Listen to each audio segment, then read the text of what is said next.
she wild wasted. Born in the brain, she wild wasted. Said born in the brain, she. Let's go. We roll with no fucking gangster.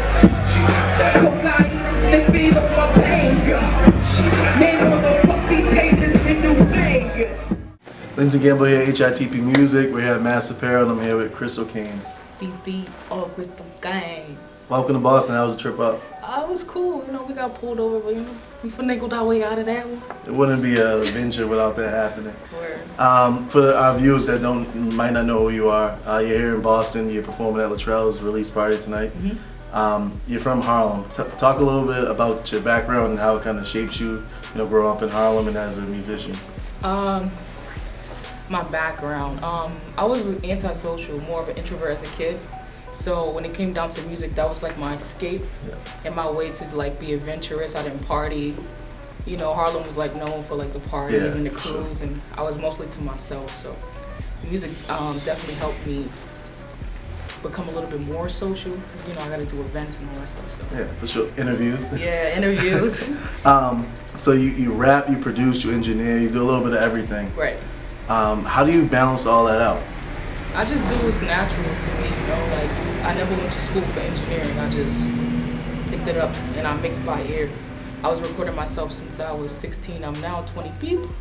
But I was recording myself since like 16, so everything I learned along the way I just used for the future. Cool. So you're associated with A AP Ferg. Yeah. Your first beat you ever produced was for him. Yeah. Your first album placement was for him. Yeah. Talk about how you guys linked up. Ferg is actually a neighborhood friend. He lived around the corner from me, and we would see each other here and there and go to the studio together, time and time again. But you know, when he got the ASAP thing popping, I remember one time I was sleeping, and I kept hearing this dope ass song, and I'm like, what the fuck is that? But every time I wake up, the song is finished. So one day I actually caught the video on TV, and it was Rocky's Peso, and I saw Ferg in it. I was like, what Ferg doing? So you know, from then on, he when we bumped into each other, he told me that he was rapping now, and he wanted me to help him build his sound and stuff like that. So we worked together in the earlier stages of his career.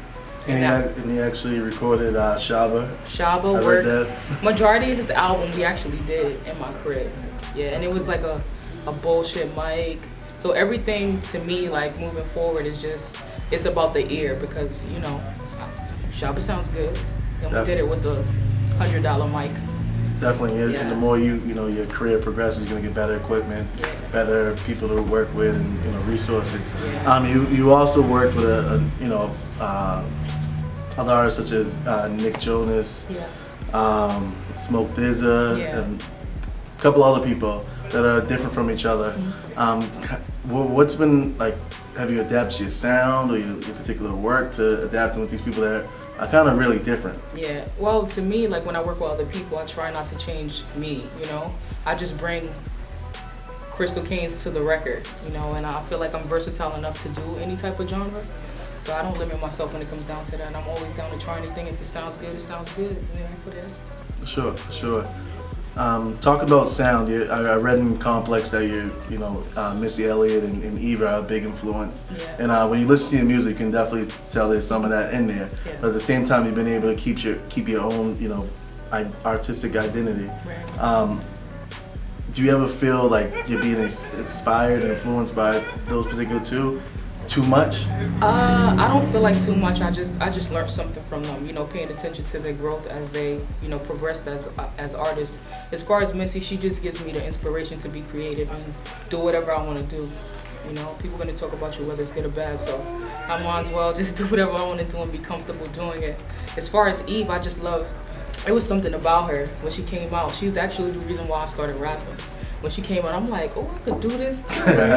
And she was just so hard. I just love Eve, man. So. Definitely makes sense, like the aggression and like kind of the raw. She was aggressive but girly. She had the skirt with the tattoos and the.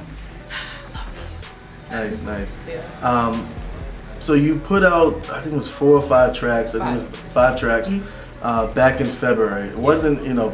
You put them all out at the same time, but it wasn't an EP. Yeah. Talk about why you decided to do that, you know, as opposed to making a collection like a body of work. Right. We put out the 5 records because I record every day. I'm not saying I'm Tupac, you know, but I'm just saying. Or Gucci Mane. Or Gucci Mane. But I record every day, so I just, you know, figured we could put out these 5 records for people to see what Crystal Caines can do. Because, you know, prior to that, the only thing that I really had out was White Line with Ferg, and then a few stuff on his project, but I feel like people was missing something solid for me by myself with no features. So, you know, that's why we put those records out, and I just felt like releasing some music. Definitely, and I think that's what you said is very important because, you know, although you have that kind of Ferg co-sign and kind of, you know, you're going to be associated with him, but I think at the same time you're also yourself. Right. You prove with those tracks and, you know, all the collaborations that you can do work by yourself. It's like a stand-up. Yeah, definitely. You have a new EP coming up. Yeah. What can we expect? When is it dropping? And just give, you know, our viewers something to look forward to. It's gonna be called Vertigo. It's dope. I don't know if you know the definition of vertigo, but it's like being chemically imbalanced. Yeah. And to me, that's what life is about. You know, life is imbalanced. We could plan it, but it never goes our way. Wow. So we could plan life, but it doesn't normally go our way. And it's just like adapting to those things and how do you deal with it as, you know, an adult growing up or a teen growing up into adulthood and stuff like that. So it's gonna be dope. I got a few features.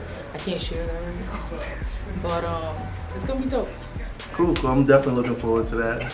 And along with tonight, you might be hitting the road. Yeah. Any more details to come? Yeah, I'm gonna. I have a tour coming up soon. All right. We got a few days locked down, but I don't want to, you know, speak on it too prematurely. So yeah, you'll see. It's coming. CrystalCaines.com, Crystal Caines _ Instagram, and my Twitter is Crystal Caines. Definitely. So thank you very much. No problem. Thank you for having me. No doubt. Appreciate it. Definitely look forward to seeing you perform tonight. It's a lit. And your growth over the next couple of years. But thank you. Crystal Caines, Lindsey Gamble, HITP Music, Massive Air.